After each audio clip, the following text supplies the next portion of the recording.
japonaise. Même si on est un journal gratuit, on travaille comme un magazine ordinaire avec des professionnels, avec des photographes. Et l'objectif final, c'est que le lecteur finisse par se forger sa propre opinion à la base.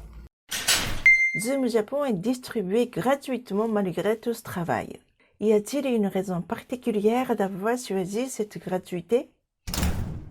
Oui, la raison particulière, c'est que je pense que le marché d'un magazine payant sur le Japon est quand même très limité, même s'il y a un intérêt de plus en plus important pour le Japon. Je crois malgré tout que c'est un marché quand même relativement serré. Pas sûr qu'il y ait suffisamment de gens qui soient prêts à débourser 5, 6, 10 euros par mois pour un magazine qui traitera que du Japon. Il y en aura, c'est sûr, mais je ne suis pas sûr que leur nombre suffira pour payer toute la fabrication d'un magazine. C'est la raison pour laquelle on a choisi la gratuité, parce qu'on peut se financer grâce à la publicité. Ça a aussi ses contraintes, dans le sens où effectivement on a un budget qui est peut-être plus limité, parce que évidemment on ne peut pas appliquer les mêmes tarifs de publicité qu'un magazine payant. Donc du coup, les rentrées publicitaires sont moins importantes, donc on a des recettes qui sont limitées, ont pour conséquence de limiter aussi notre pagination, par exemple. Donc d'une certaine manière, c'est un regret qu'on peut avoir que d'être dans cette économie-là, mais en même temps, je crois que c'est ce qui nous a permis aussi de tenir toutes ces années, de pouvoir continuer à avoir une certaine liberté dans nos choix.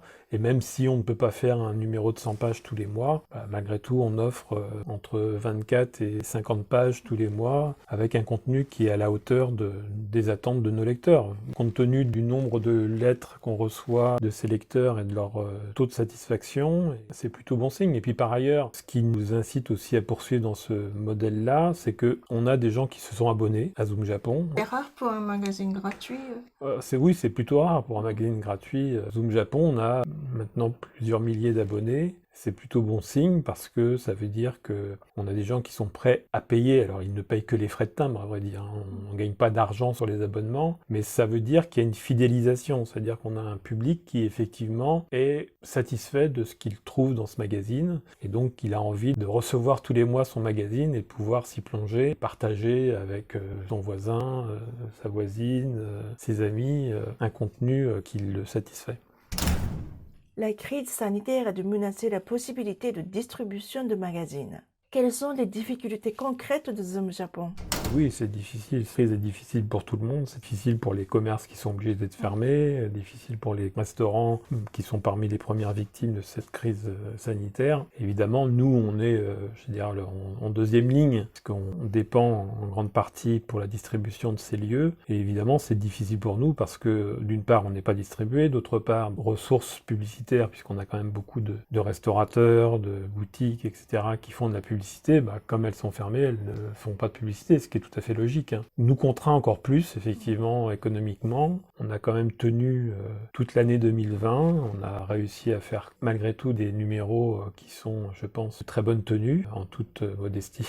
Et dans l'ensemble, si ça devait se poursuivre, si cette crise devait se poursuivre, je ne sais pas ce qu'il adviendra. C'est difficile à dire. Mais c'est vrai que ça sera plus délicat pour nous à continuer dans les mêmes conditions. Parce qu'effectivement, comme je le disais, on travaille avec des professionnels, donc ces professionnels, il faut les payer, il faut payer le papier, il faut payer l'impression, et l'intérêt aussi, c'est effectivement de pouvoir être distribué le plus possible, parce que c'est aussi ce qui nous donne une notoriété suffisante auprès de nos annonceurs pour continuer à recevoir des ressources publicitaires.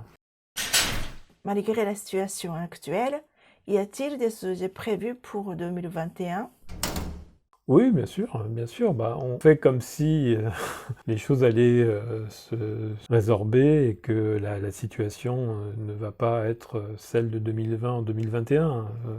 On croise les doigts, comme tout le monde. On espère qu'effectivement, à la fois, on aura trouvé des solutions sanitaires à la crise et que derrière, la crise économique ne sera pas suffisamment forte pour compromettre le fonctionnement même de l'économie pour que on puisse puisse continuer à exister, parce que notre existence est liée à la fois pour un intérêt à l'égard du Japon, mais aussi parce que beaucoup de Français, beaucoup de francophones, puisqu'on n'est pas uniquement un magazine pour les Français, mais pour les francophones, et voire d'autres langues d'ailleurs, d'Européens qui veulent aller au Japon. Aujourd'hui, le Japon est fermé, on vient même d'annoncer qu'on allait resserrer les frontières dans les prochains jours, donc c'est évidemment compliqué aussi de ce point de vue-là. S'il n'y a pas de touristes européens qui vont au Japon, quel intérêt pour eux de continuer à s'intéresser à ce pays, même si on peut avoir un intérêt pour un pays sans s'y rendre. Mais évidemment, il y a quand même une certaine proximité entre le fait de s'y rendre, en tout cas de rêver de s'y rendre, et le fait de s'informer à son égard. Donc on prépare toujours des sujets, on commence à travailler sur différents scénarios de dossiers à venir, en prenant effectivement déjà des contacts avec des interlocuteurs possibles. Certains d'entre eux, il faut s'y prendre très longtemps à l'avance parce qu'ils ont des calendriers très chargés, et donc on essaye en fonction de leur calendrier d'adapter notre propre publication et notre propre contenu. Selon l'annonce du ministère des Affaires étrangères du Japon datant du 26 décembre, les nouvelles entrées dans l'archipel sont suspendues jusqu'au 31 janvier 2021. En général, cette période, moi et mes amis japonais résidant en France se retrouvent dans notre pays pour passer les vacances de Noël, mais ce n'est pas le cas pour beaucoup, m'y comprise. Mais bon, c'est comme ça. Mais ça m'a permis de faire cette interview qui continue dans la vidéo suivante. Demata.